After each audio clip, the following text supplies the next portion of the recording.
Hello everyone, welcome to my channel. आज हम इस वीडियो में आयनन विभव, जिसे आयनन ऊर्जा भी कहा जाता है, इस टॉपिक को डिटेल में डिस्कस करेंगे। बहुत इंपॉर्टेंट टॉपिक है बीएससी फर्स्ट सेमेस्टर के एग्जाम्स के लिए। लॉन्ग टाइप क्वेश्चन में यहाँ से पूछे जाते हैं इस टॉपिक से।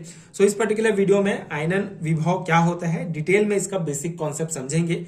इसके अलावा आयनन विभव को प्रभावित करने वाले जो महत्वपूर्ण कारक हैं उनको भी एक एक करके डिटेल में डिस्कस करेंगे। एक प्रॉपर हैंड रिटन नोट्स आपको प्रोवाइड करूंगा हिंदी में, जो आपके बीएससी सेमेस्टर एग्जाम्स के लिए बहुत हेल्पफुल होगा। सो स्टार्ट करते हैं। आयनन विभव या आयनन ऊर्जा क्या होता है? आयनाइजेशन पोटेंशियल और आयनाइजेशन एनर्जी भी इसे कहा जाता है।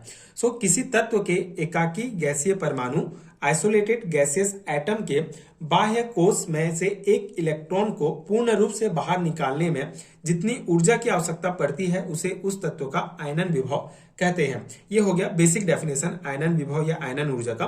बेसिकली जैसे कोई भी एटम है, एटम के बीच में जो है हमारा न्यूक्लियस प्रेजेंट होता है और ये जो होते हैं ये हमारे कोश होते हैं, ठीक है, सेल्स होते हैं। सो किसी भी एकाकी गैसीय परमाणु, जो आइसोलेटेड गैसेस एटम में बाह्य कोश में जो इलेक्ट्रॉन प्रेजेंट होगा, जो सबसे बाह्यतम कोश में सेल में जो इलेक्ट्रॉन होगा, उसको बाहर निकालने के लिए जितनी एनर्जी की आवश्यकता होती है उसी एनर्जी को ही आयनन ऊर्जा कहा जाता है। ठीक है, बहुत सिंपल सा कॉन्सेप्ट है। किसी भी आइसोलेटेड गैसेस एटम में बाह्य कोश में उपस्थित इलेक्ट्रॉन को बाहर निकालने के लिए जितनी एनर्जी की आवश्यकता होती है, ठीक है, इस इलेक्ट्रॉन को बाहर निकालने के लिए जितनी एनर्जी की आवश्यकता होती है उसी को ही उस तत्व का आयनन विभव या आयनन ऊर्जा कहा जाता है। ठीक है, जैसे एग्जांपल में एक्स हमारा कोई आइसोलेटेड गैसेस एटम है, उसमें से एक इलेक्ट्रॉन बाहर निकालने के लिए जो ऊर्जा की आवश्यकता होती है उसी को आयनन ऊर्जा कहेंगे। अब एक इलेक्ट्रॉन यहां से बाहर निकलेगा तो ये जो है इसमें पॉजिटिव चार्ज आ जाएगा। ठीक है, जैसे अगर सोडियम की हम बात करें तो सोडियम में से एक इलेक्ट्रॉन बाहर निकालने के लिए हमको 520.1 किलो जूल प्रति मोल ऊर्जा की आवश्यकता होती है। ठीक है, तो यही जो ऊर्जा है, यही जो एनर्जी है, इसी को ही आयनन ऊर्जा कहा जाएगा सोडियम के लिए। ठीक है, सोडियम में से एक इलेक्ट्रॉन को बाहर निकालने के लिए हमको 520.1 किलो जूल प्रति मोल आयनन ऊर्जा की आवश्यकता होती है। ठीक है, अब आगे कॉन्सेप्ट और समझेंगे। बेसिक कॉन्सेप्ट यही है कि किसी भी एटम से एक इलेक्ट्रॉन को बाहर निकालने के लिए जो ऊर्जा हमको चाहिए उसी ऊर्जा को आयनन ऊर्जा कहेंगे। आयनन विभव या आयनन ऊर्जा को सामान्यतः किलो जूल प्रति मोल इकाई से व्यक्त किया जाता है। यह भी बहुत इंपॉर्टेंट है, आप ध्यान रखेंगे। ये भी इंपॉर्टेंट है क्योंकि ऑब्जेक्टिव टाइप क्वेश्चन में यहां से डायरेक्ट क्वेश्चन पूछे जाते हैं, तो आपको ये ध्यान रखना है। अब यहां से एक इंपॉर्टेंट कॉन्सेप्ट इसी टॉपिक से रिलेटेड है, क्रमिक आयनन विभव, सक्सेसिव आयनाइजेशन पोटेंशियल क्या होता है। सो यदि गैसीय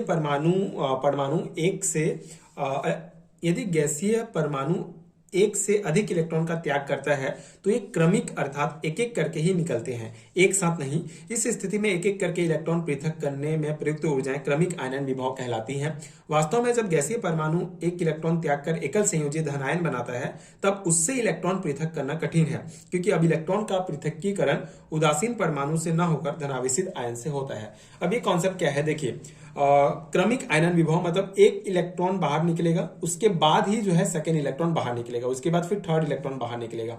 एक साथ जो है सभी इलेक्ट्रॉन बाहर नहीं निकलेंगे, तो इसी को ही सक्सेसिव आयनाइजेशन पोटेंशियल कहा जाता है। अब यहाँ पे एक कॉन्सेप्ट ये बताया गया है कि जैसे अगर हम सोडियम से एक इलेक्ट्रॉन बाहर निकाल रहे हैं तो ये Na+ आयन बन गया। ठीक है, हमारा Na+ आयन बन गया। तो सोडियम से इलेक्ट्रॉन निकालना जो है थोड़ा आसान है इसकी कंपेयर में। ठीक है, अगर हम सोडियम आयन की बात करें तो उसकी कंपेयर में जो है सोडियम से इलेक्ट्रॉन निकालना आसान है। तो इसीलिए जैसे इसमें अगर एक इलेक्ट्रॉन बाहर निकला तो इसमें एक पॉजिटिव चार्ज आ गया। उसके बाद अगर हमको एक और इलेक्ट्रॉन यहां से बाहर निकालना है तो सेकेंड स्टेप में हमारा Na2+ हो जाएगा। ठीक है, उसके बाद Na3+ हो जाएगा। तो इस प्रकार से जब इसका आयन की संख्या बढ़ती जाएगी तो इसमें जो है इलेक्ट्रॉन निकालना जो है थोड़ा मुश्किल होते जाएगा। तो इसीलिए जो आयनन ऊर्जा है उसका मान भी बढ़ते जाता है। ठीक है, तो उसी को यहाँ पे कॉन्सेप्ट में समझाया गया है कि अगर जो है धनावेशित आयन होता है तो उससे जो है इलेक्ट्रॉन को पृथक करना थोड़ा कठिन होता है, क्योंकि पहले जब हम इलेक्ट्रॉन निकालते हैं तो उदासीन परमाणु न्यूट्रल एटम से इलेक्ट्रॉन निकालते हैं, लेकिन फिर बाद में जो धनावेशित आयन हो जाता है तो उसमें थोड़ा कठिन होता है। धन आयन में प्रभावी नाभिकीय आवेश बढ़ जाने के कारण बाह्यतम कोश में इलेक्ट्रॉन और नाभिक के मध्य आकर्षण बल बढ़ जाता है फलस्वरूप दूसरे इलेक्ट्रॉन को पृथक करने के लिए अधिक ऊर्जा की आवश्यकता होती है। अब यहाँ पे पॉइंट क्या कहा गया है कि धन आयन में प्रभावी नाभिकीय आवेश बढ़ जाने के कारण बाह्यतम कोश में इलेक्ट्रॉन और नाभिक के मध्य आकर्षण बल बढ़ जाता है। अब जब धनावेशित आयन हो जाएगा, ठीक है, जब आयन में चेंज हो जाएगा तो बेसिकली जो न्यूक्लियस होगा और बाह्यतम कोश में जो इलेक्ट्रॉन है उनके बीच जो आकर्षण बल है वो बढ़ जाता है। इसीलिए इस इलेक्ट्रॉन को बाहर निकालने के लिए हमको अधिक आयनन ऊर्जा की आवश्यकता होती है। अब यहाँ पे इस कारण द्वितीय आयनन विभव का मान सदैव प्रथम आयन विभव से अधिक होता है। इस प्रकार तृतीय इलेक्ट्रॉन को निकालने के लिए और अधिक ऊर्जा की आवश्यकता होती है। गैसीय परमाणु से प्रथम, द्वितीय और तृतीय इलेक्ट्रॉन निकालने के लिए आवश्यक आयनन ऊर्जा क्रमशः IE1, IE2 और IE3 आयनन ऊर्जा कहलाती है। ठीक है, इसको डिनोट करते हैं। जैसे अगर मान लो कंसिडर करते हैं M हमारा कोई एटम है, यहाँ से एक इलेक्ट्रॉन हम निकाले तो इसमें Ma+ हो जाएगा। ठीक है, तो इसका आयनन ऊर्जा को हम IE1 से डिनोट करेंगे। अब उसी प्रकार ये जो M+ आयन है हमारा, इससे अगर एक और इलेक्ट्रॉन निकालेंगे तो ये हमारा M2+ हो जाएगा। ठीक है, 2 आयन आ जाएंगे तो इसमें क्या हो जाएगा, हमारा 2 पॉजिटिव आयन आ जाएंगे। तो यहाँ इसको जो है हम IE2 के द्वारा इसके आयनाइजेशन एनर्जी को शो करेंगे। ठीक है, इसी प्रकार तीसरे इलेक्ट्रॉन अगर बाहर निकलता है तो M3+ आयन बनेगा, इसको इससे डिनोट करेंगे। तो इनमें निम्नलिखित क्रम होता है। ठीक है, अब यहाँ पे यहाँ पे जो क्रम है यहाँ पे आप देख सकते हैं। बेसिकली एग्जांपल अगर हम देखते हैं कि लिथियम जो है गैसेस फॉर्म में है तो परमाणु के लिए क्रमिक आयनन विभव निम्नलिखित होंगे। सबसे ज्यादा जो आयनन ऊर्जा होगा वो IE3 का होगा, फिर IE2 का होगा, फिर IE1 का होगा। जैसे देखिए लिथियम से एक इलेक्ट्रॉन बाहर निकला, Li+ हुआ, तो इसके लिए जो आयनाइजेशन एनर्जी है एक इलेक्ट्रॉन निकलने के लिए वो है 520.1 किलो जूल प्रति मोल। ठीक है, अब जब एक और इलेक्ट्रॉन हम इस आयन से एक और इलेक्ट्रॉन निकालेंगे तो उसके लिए जो आयनाइजेशन एनर्जी है वो बढ़ जाता है, वो होगा 7297 किलो जूल प्रति मोल होगा। इसी प्रकार ये जो हमारा Le2+ आयन है, इससे एक और इलेक्ट्रॉन अगर हमको निकालना है तो एक और इलेक्ट्रॉन निकालेंगे तो Li3+ होगा, तो इसके लिए आयनाइजेशन एनर्जी का मान और बढ़ जाएगा। ठीक है, आयनाइजेशन एनर्जी का मान बढ़ जाना मतलब इलेक्ट्रॉन को निकालने के लिए हमको और ऊर्जा की आवश्यकता हो रही है। पहला इलेक्ट्रॉन निकालने के लिए कम ऊर्जा की आवश्यकता हुई, सेकंड इलेक्ट्रॉन को उसी आइटम से सेकंड इलेक्ट्रॉन निकालने के लिए और ऊर्जा की आवश्यकता होती है, तीसरा को निकालने के लिए और ज्यादा ऊर्जा की आवश्यकता होती है। तो इसी प्रकार आयनाइजेशन एनर्जी का मान बढ़ते जाता है। ठीक है, तो इसमें जो आयनाइजेशन एनर्जी होगा हमारा तीसरा नंबर का, वो होगा 11,810 किलो जूल प्रति मोल। तो ये एक एग्जांपल के द्वारा आप समझा सकते हैं कि जिस प्रकार आयंस का मान बढ़ते जाएगा वैसे जो है मतलब पहला इलेक्ट्रॉन निकालने के लिए कम ऊर्जा, दूसरा इलेक्ट्रॉन निकालने के लिए ज्यादा ऊर्जा की आवश्यकता, फिर तीसरा इलेक्ट्रॉन निकालने के लिए उसी आइटम से और ज्यादा ऊर्जा की आवश्यकता, आयनाइजेशन एनर्जी की आवश्यकता होती है। तो यही हो गया हमारा बेसिक कॉन्सेप्ट। अब हम इसको प्रभावित करने वाले जो कारक हैं उसको एक एक करके देख लेते हैं। ये भी बहुत इंपॉर्टेंट है। लॉन्ग टाइप क्वेश्चन में अगर आपको ये पूछा जाता है तो आपको ये सभी भी डिटेल में लिखना होगा। ठीक है, सो आयनन विभव निम्न कारकों पर निर्भर करता है। पहला है परमाणविक त्रिज्या, एटॉमिक रेडी। अब परमाणविक त्रिज्या क्या होता है, पिछले वीडियोस में हमने कॉन्सेप्ट समझा है। बेसिकली कोई भी एटम है, ये जो है न्यूक्लियस है, न्यूक्लियस के बाहर ये जो है हमारा सेल्स होते हैं। अब ये सेल्स बाह्यतम सेल्स जिसमें इलेक्ट्रॉन प्रेजेंट है और न्यूक्लियस के बीच की दूरी को हम परमाणविक त्रिज्या कहते हैं। सो ये कैसे प्रभावित करते हैं, बेसिकली परमाणु की त्रिज्या बढ़ने पर आयनन विभव कम होता जाता है। किसी भी समूह में परमाणु भार के बढ़ने के साथ साथ नए कक्ष के बढ़ने से परमाणु त्रिज्या भी बढ़ती जाती है, जिससे नाभिक तथा इलेक्ट्रॉन में आकर्षण बल कम होता जाता है तथा इलेक्ट्रॉन को निकलने के लिए कम ऊर्जा की आवश्यकता होती है। ठीक है, परमाणु त्रिज्या बढ़ते जाएगा तो आयनन विभव का मान कम होते जाएगा, क्योंकि ये जैसे एक और सेल इसमें आ गया मान लो, तो इसकी त्रिज्या और बढ़ जाएगी। ठीक है, और बढ़ते जाएगा तो फिर जो बाह्यतम कोश का इलेक्ट्रॉन और नाभिक के बीच की जो आकर्षण बल है, ठीक है, जो फोर्स है वो कम होते जाएगा, जिससे जो है परमाणविक त्रिज्या के बढ़ने के साथ साथ हमारे आयनन ऊर्जा का मान कम होते जाएगा, मतलब कम आयनाइजेशन एनर्जी की आवश्यकता होगी किसी इलेक्ट्रॉन को बाहर निकालने के लिए। ठीक है, आई होप आपको कॉन्सेप्ट समझ में आ गया होगा। बहुत सिंपल है, जैसे जैसे परमाणविक एटॉमिक रेडियस बढ़ते जाएगा वैसे वैसे आयनन विभव का मान कम होता जाता है। सेकेंड है नाभिकीय आवेश, न्यूक्लियर चार्ज। सो किसी भी आवर्त में बाएं से दाएं की ओर आयनन विभव की मात्रा बढ़ती जाती है, क्योंकि नाभिक पर आवेश बढ़ता है तथा इलेक्ट्रॉन की संख्या भी बढ़ती है, जिससे नाभिक तथा इलेक्ट्रॉन के बीच आकर्षण बल बढ़ता जाता है, अर्थात आयनन विभव भी बढ़ता जाता है। ठीक है, अगर नाभिकीय आवेश जो है वो बढ़ता जाता है तो आयनन विभव का भी मान बढ़ता जाता है, क्योंकि आवेश बढ़ेगा। जो कॉन्सेप्ट हमने यहाँ पे समझा वही है कि नाभिकीय आवेश अगर बढ़ते जाएगा तो आयनन विभव का मान जो है वो बढ़ते जाता है, क्योंकि नाभिक और इलेक्ट्रॉन के बीच आकर्षण बढ़ता है। ठीक है, अगर आकर्षण बढ़ेगा मतलब स्ट्रॉन्ग फोर्स के द्वारा वो जुड़े रहेंगे तो ज्यादा एनर्जी की हमको आवश्यकता होगी उस इलेक्ट्रॉन को बाहर निकालने के लिए। ठीक है, इसीलिए नाभिकीय आवेश बढ़ने के साथ साथ आयनन विभव के मान मतलब आयनन ऊर्जा का मान बढ़ते जाता है। आयनन विभव या आयनन ऊर्जा सेम है, ठीक है, उसी वही टर्म है। अगर आपको आयनन विभव भी पूछा जाता है तो सेम कॉन्सेप्ट है, आयनन ऊर्जा भी पूछा जाता है तो सेम कॉन्सेप्ट है। ठीक है, तीसरा है हमारा कक्षकों का पूर्ण अथवा आधे भरे होना।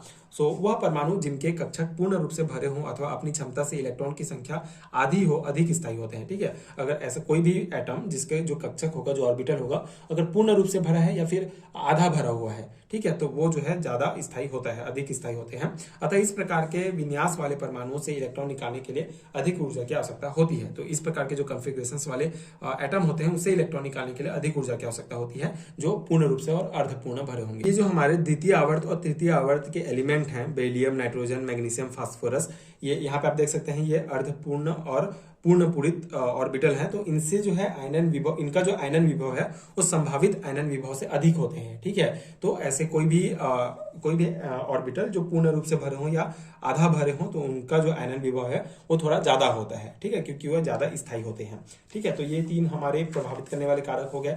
चौथा है हमारा अंदर वाले इलेक्ट्रॉन कक्षकों का परिरक्षण प्रभाव, जो शिल्डिंग इफेक्ट होता है इनर इलेक्ट्रॉन सेल्स का, वो भी प्रभावित करता है। जैसे बाहरी कक्षा के बढ़ने पर आंतरिक कक्षों में इलेक्ट्रॉन की संख्या बढ़ती है। ठीक है, बाहरी कक्षा जो सेल्स है वो बढ़ने पर आंतरिक कक्षा में इलेक्ट्रॉन की जो संख्या है वो बढ़ती है। आंतरिक कक्षों के द्वारा प्रतिकर्षण बल बढ़ता जाता है तथा नाभिक और बाहरी इलेक्ट्रॉन के मध्य आकर्षण बल कम होता है, अतः आयनन विभव भी कम होगा। किसी समूह में ऊपर से नीचे की ओर बढ़ने पर आयनन विभव के कम होने का दूसरा कारण भी यह है। ठीक है, तो यहाँ पे कॉन्सेप्ट क्या है कि किसी एटम का जो बाहरी सेल होता है उसके बढ़ने पर आंतरिक जो कक्षा है उसमें इलेक्ट्रॉन की संख्या बढ़ती है, और इलेक्ट्रॉन की संख्या बढ़ेगी तो बाहर के जो इलेक्ट्रॉन्स होंगे उनके प्रति शिल्डिंग इफेक्ट शो करेगा।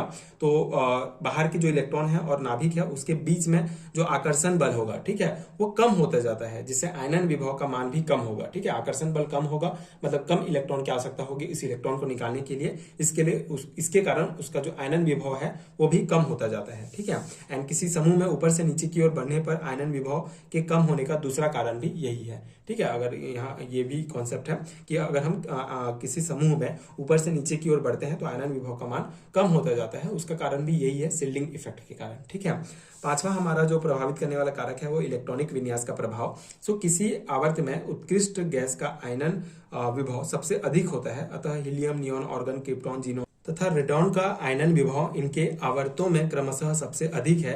इससे यह पता चलता है कि जिन परमाणुओं के बाहरी कक्षा का इलेक्ट्रॉनिक विन्यास S2p6 होता है वह अधिक स्थायी होते हैं तथा इस प्रकार के विन्यास वाले परमाणुओं से इलेक्ट्रॉन निकालने के लिए अधिक ऊर्जा की आवश्यकता होती है। ठीक है, तो यहाँ पे क्या कहा गया है, जो उत्कृष्ट गैस होते हैं, जो नोबल गैसेस होते हैं, उनका आयनन विभव सबसे अधिक होता है। ठीक है, क्योंकि इनके आवर्तों में क्रमशः सबसे आयनन विभव जो है इनका सबसे अधिक है। इससे यह पता चलता है कि जिन परमाणुओं का जो बाहरी कक्षा का इलेक्ट्रॉनिक विन्यास होगा वो S2 या P6 होता है, वो अधिक स्थायी होंगे। ठीक है, और मतलब इलेक्ट्रॉनिक विन्यास का प्रभाव कैसा होता है कि अगर हम इलेक्ट्रॉनिक विन्यास देखें तो S2 और P6 जिनका इलेक्ट्रॉनिक विन्यास होगा बाहर का, उसका वो जो है ज्यादा स्थायी होते हैं। इसके कारण इनके इलेक्ट्रॉन को बाहर निकालने के लिए हमको अधिक ऊर्जा की आवश्यकता होती है, इसीलिए इनका इलेक्ट्रॉनिक विन्यास के कारण जो है इसका आयनन विभव अधिक होता है। ठीक है, तो यही कॉन्सेप्ट है, बहुत सिंपल सा, एक दो बार आप देखेंगे तो आपको समझ में आ जाएगा एंड आप इसको अपने एग्जाम में लिख सकते हैं, डायरेक्टली अपने एग्जाम में इसको अप्लाई कर सकते हैं आप